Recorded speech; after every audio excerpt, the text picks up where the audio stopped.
Assalamualaikum warahmatullahi wabarakatuh. Perkenalkan, nama saya Uli Atmiasisa dengan NIPA 11 2022 147736. Pada kesempatan kali ini saya akan mempresentasikan laporan hasil eksperimen klasifikasi teks berita pada tugas akhir mata kuliah Natural Language Processing atau pemrosesan bahasa alami berbasis teks. Tujuan eksperimen saya ini adalah memanfaatkan natural language processing untuk memprediksi kategori atau genre pada suatu berita berdasarkan teks narasinya. Yang kedua adalah membangun dan mengevaluasi model klasifikasi yang dapat secara otomatis menetapkan label numerik pada berita. Di sini label 0 untuk kategori berita politik, label 1 untuk kategori berita teknologi, label 2 untuk kategori berita hiburan, label 3 untuk kategori berita bisnis. Yang terakhir adalah mengidentifikasi model klasifikasi terbaik berdasarkan matriks evaluasi. Dataset yang saya gunakan, saya ambil dari Kaggle. Eh, Datasetnya ada dua. Yang pertama, data tes untuk melakukan pelatihan pada model dan data train untuk melakukan pengujian pada model. Pada data tes sendiri terdapat 7.628 data, sedangkan pada data train sendiri ada 2.748 data. Nah, di kedua dataset ini masing-masing terdapat dua kolom, yaitu kolom story dan kolom section. Kolom story ini berisi isi dari berita itu sendiri, narasinya, dan kolom section ini merupakan labelnya yang berisi misalnya 0, 1, 2, 3, seperti itu. Seperti yang saya jelaskan tadi, 0 adalah kategori politik, 1 itu teknologi, 2 itu hiburan, dan 3 ini adalah bisnis. Nah, setelah saya mendapatkan dataset, selanjutnya saya melakukan exploratory data analysis. Nah, exploratory data analysis ini sendiri saya lakukan untuk memahami karakteristik dari dataset yang saya dapatkan. Yang pertama, saya menghitung distribusi jumlah berita dari setiap kategori dalam dataset pelatihan untuk memeriksa ketidakseimbangan kelas. Di sini, kategori teknologi yang berlabel 1 ini memiliki jumlah berita terbanyak dengan jumlah sekitar 2.700-an, dan yang terendah adalah label 3. Label 3 itu berarti kategori bisnis dengan sekitar 1.500-an data. Selanjutnya saya memeriksa missing value. Missing value ini saya lakukan untuk mengidentifikasi nilai yang hilang dalam dataset pelatihan.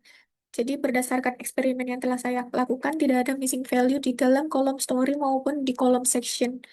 Hal ini menunjukkan bahwa data sudah lengkap untuk saya analisis. Selanjutnya, saya menambahkan dua fitur baru, yaitu word count dan char count. Ya, word count ini sendiri dihitung dari jumlah kata dalam setiap story, setiap kolom story.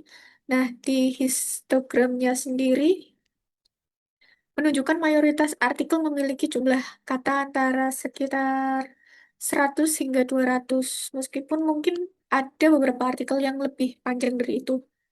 Selanjutnya pada char count. Char count dihitung dari total karakter dalam setiap story. Mayoritas datanya memiliki jumlah karakter pendek, yaitu di bawah 500-an. Dapat saya simpulkan bahwa dataset ini didominasi oleh teks-teks yang singkat. Selanjutnya, setelah itu saya lanjutkan dengan teks processing. Nah, pemrosesan teks ini saya lakukan untuk membersihkan dan menstandarisasi data untuk meningkatkan kualitas inputan untuk model machine learning yang akan saya buat. Prosesnya itu dari data mentah nantinya akan dinormalisasi. Nah, normalisasi teks ini yang pertama, seluruh teks akan dikonversi menjadi huruf kecil. Selanjutnya, spasi tidak perlu dihapus, teks HTML juga dihilangkan. Selanjutnya, tanda baca diganti menjadi spasi tunggal, lalu angka dan karakter non-alfanumerik akan dihapus.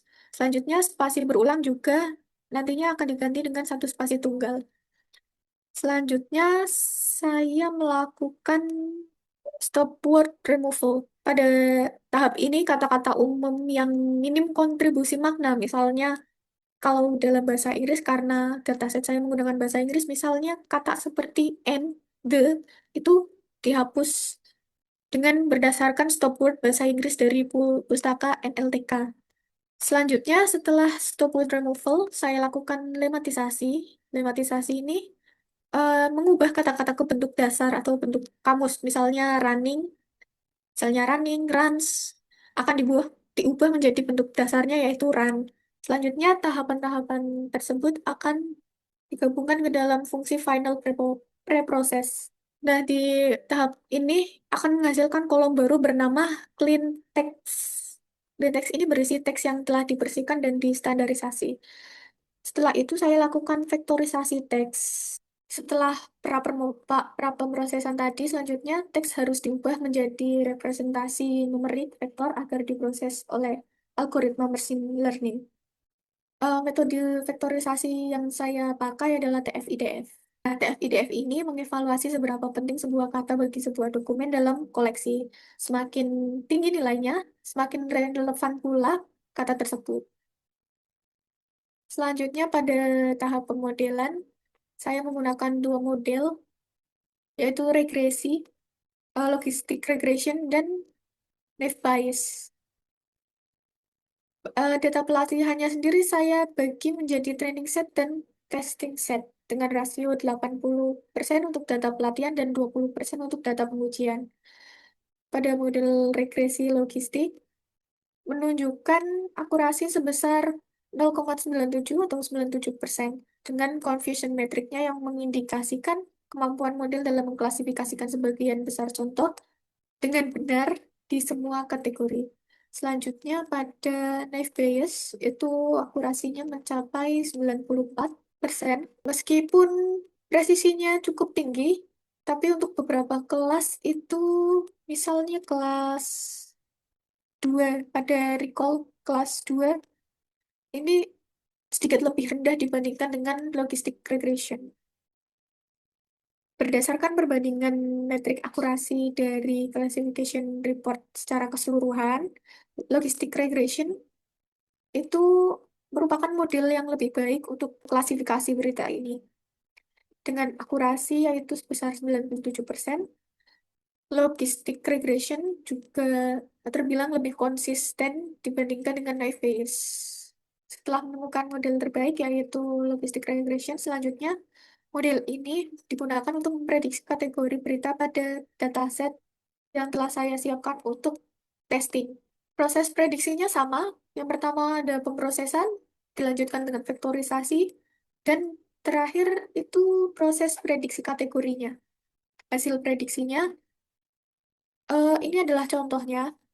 Sini ada tiga kolom. Yang pertama kolom story, kolom clean text, dan target. Di kolom story ini merupakan narasi berita. Kolom clean text ini merupakan berita yang sudah dibersihkan. Misalnya, di sini ada angka 2019, sedangkan di clean text itu sudah bersih.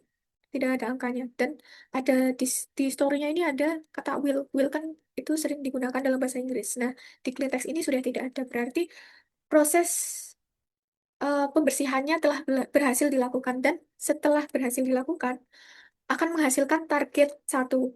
Nah, di contoh ini, si gadget like game smartphone. Targetnya satu. Satu itu berarti teknologi. Mungkin saya berikan contoh yang lain.